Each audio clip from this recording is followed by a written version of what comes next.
Hey Bandits, is Kuba here. I have seen a lot of people confused on setting up recyclers, stocking outpost vending machines, and getting boot commands to properly function.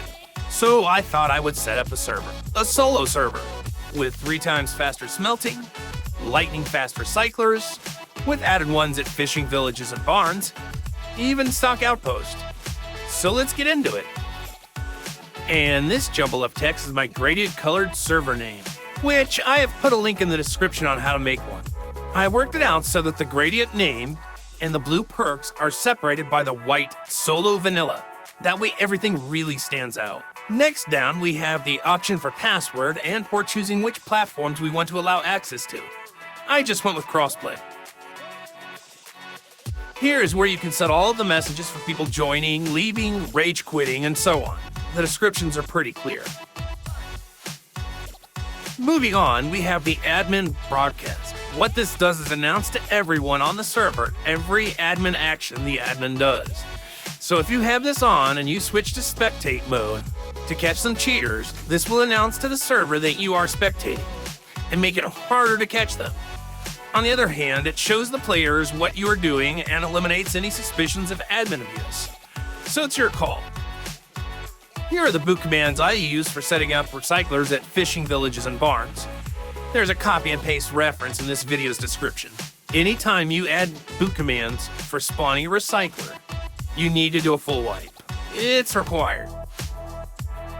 After you wipe the server, you'll probably have to restart it too. I often have to restart it for various reasons because, G-Portal. Map selection is pretty straightforward. Just choose one from the preset list or choose a random by clicking no preset. The world size is 3,000, which is 3 kilometers. It's the largest map we have. Even on a 3-kilometer map, there's just not enough space for every monument that it can spawn. So when you start your server up, it's going to leave something out. And that includes the potential for outpost. So if I want to have all of the monuments, an outpost, and bandit camp, what I need to do is make a 3-kilometer map, remove all of the water wells, 2 of the ice lakes, and 2 of the smaller fishing villages.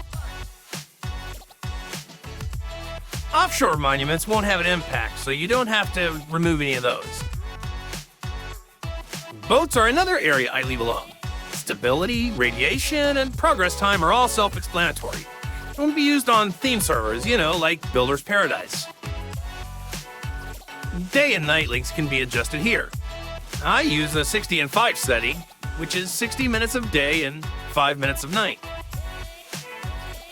I wouldn't change any of these, especially increase them, because it might cause a burden on your server. Immortal server, PvE, infinite ammo, all of these are more themed server options. Here is where you set the authorizations for teams and team size. I have mine set to a solo server, so I am using these options to help enforce the team size. Here, I have turned on all blueprints and Instacraft. Pretty straightforward. Next, we have workbench settings and options to set your server as a 2x or 3x. Gather refers to farming trees and nodes, and loot refers to what you get from barrels, boxes, and such. Further down, we have settings for heli, Bradley, locked crates, Builder's Paradise, and PvP options. The ones like bullet damage and such, I would leave alone. Lastly, here at the bottom, we have a few options for code locks and decay. Alright, let's jump in game and learn how to make recyclers run faster, as well as furnaces, spawn recyclers on command, and stock outpost. Alright, let's start by checking the monuments that our boot commands should have spawned recyclers at. As you can see, the boot commands have spawned in the recyclers. In order to spawn a recycler at a random place, I need to find the coordinates first. In order to do that, I open my console and enter the command printpos. This will give me my X, Y, and Z coordinates. Now that I have my coordinates, I reopen the console. This time I'm going to enter the command spawn space recycler space parentheses, and then enter my coordinates separated by commas, no spaces, and then end parentheses. Next, we can force spawn recyclers at any monument by entering this code and the correct monument tag. When you're ready to speed them up, you will need to enter two commands. The first is recyclerstarttime, space, and the number. The other one is recyclerstarttime, space, and the number. Now, by default, these are set to a number of 5. If we lower them, it will speed them up. They can go all the way down to 0.1, at which point they are pretty much instant. Here at 0.8, it's fast, but it's not instant. Furnaces can be sped up in much the same way. You'll want to enter a prompt for this too.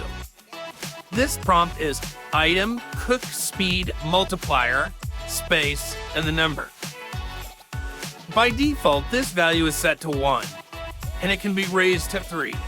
So if I want to make it faster, I need to type itemcookspeedmultiplier, space, 3. It doesn't make it crazy fast, but it does greatly speed up smelting. Lastly, as long as you're the owner, you can no-clip behind outpost vendors and access them, but only as the owner. Admins can see back there, but they can't access it and open it up. It's important to remember that all these prompts that we entered to speed up the recyclers and speed up the furnaces, when we restart the server, they're gone. So after every restart, we need to make sure and pop in and enter these again. So this is how I set up a solo server with quality of life perks so that you can get more accomplished as a solo.